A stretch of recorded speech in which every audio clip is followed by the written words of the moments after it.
I am Doomsvince, and this is day 75 of Spawn Year.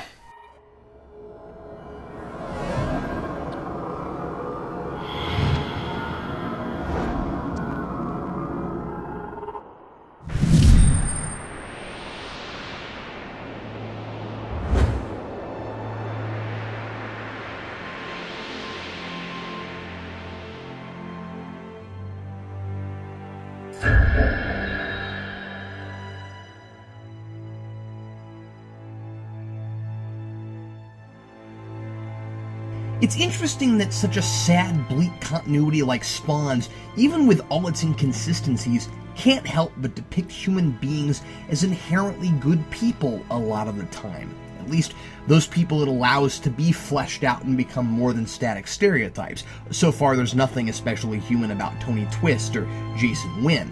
And as I've often observed, Al Simmons is all over the map, but so far, and for the moment discounting what I know about his future, that really breaks the whole thing down, the idea seems to be that hell never chooses people who are 100% evil to lead their army because there aren't many people like that. I mean, you've got Billy Kincaid, but we don't know the background that led him to become such a deranged mental head case.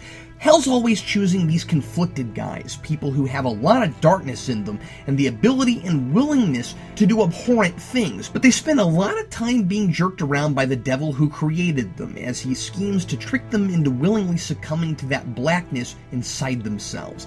After the most depressing and hopeless single issue of any comic I can recall reading yesterday, this book had nowhere to go today but up. This issue reveals the one bright spot in Daniel Lanzo's otherwise relentlessly empty life, and that's his sister, who turns out to be Madrid herself. Okay, so future Spawn has the same deal medieval Spawn had in his action figure comic, and there's something I never expected to reference repeatedly. He comes back from hell not for a lover, but for a sister. Before Daniel was taken to the harshest depicted juvenile detention center ever, Madrid tells Daniel he did the only thing he could do by murdering their monster of a dad and makes him promise never to give up on himself. That might sound like a broad, obvious platitude, but given the rest of his history and now his status in hell, it works for me. Daniel's a guy who is branded a murderer and lives in a violent age that only gets worse and worse until it degenerates into the biblical apocalypse, and he repeatedly finds himself in situations where murder seems the only choice. That's not to say he's always right, and that attitude apparently inadvertently got his girlfriend killed. Again, it'd be a lot easier to study this character if that were expounded upon somehow. All through life, he's told he's nothing but a killer, and most of humanity seems to him to deserve it, so he keeps killing. A vicious cycle.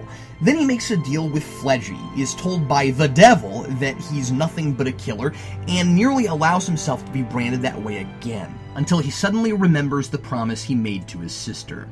Maybe after all this, he can still make something of himself. So in the middle of leading the nightmares against an army of humans who somehow have gotten or built giant tanks, he turns around and starts attacking the nightmares instead.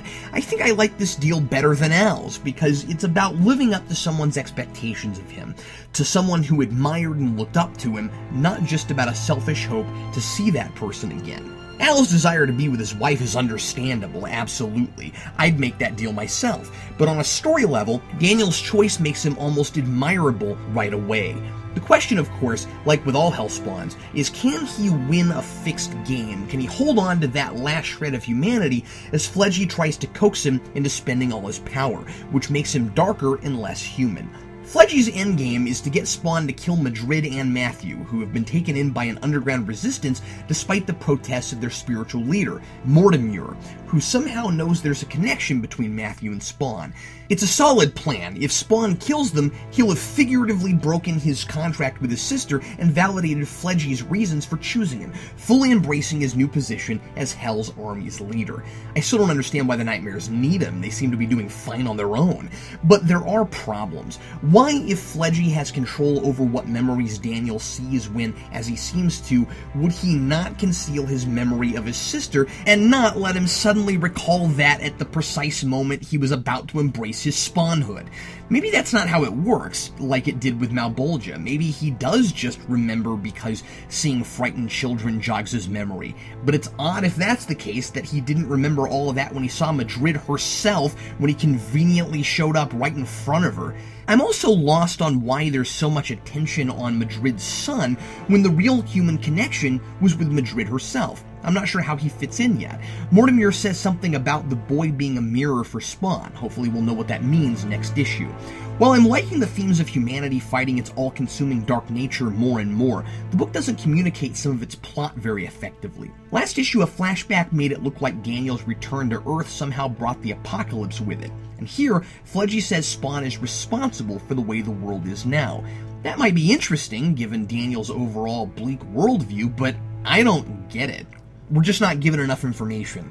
My biggest issue with this book is how the narrative's presented. Not only are many of these narration boxes pointless and weigh down the well-paced artwork, but sometimes the word choice is really questionable. Like this: side-barbed tendril chains rend flesh with heinous ease, sending flashes of Spawn's searing rage deep into the soldiers' dying souls.